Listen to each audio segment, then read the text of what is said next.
Friends, పొగాకు సాగు చేస్తున్న ప్రకాశం జిల్లా రైతు శేషగిరిరావు గారు గత సంవత్సరం 2 ఎకరాలు అనేది సాగు చేశారంటండి.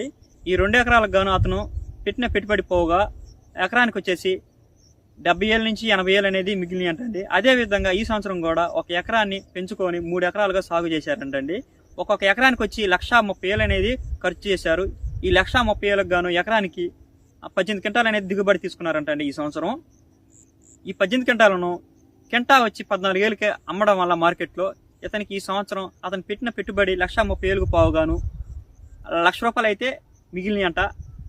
ఎందుకంటే పోయిన సంవత్సరం రేట్లతో పోల్చుకుంటే ఈ సంవత్సరం అనేది కొంచెం ఎక్కువగానే ఉండడం వలన మంచి రేటుకి అయితే పోవడం అయితే జరిగిందంట అని చెప్పి చెప్తున్నారండి.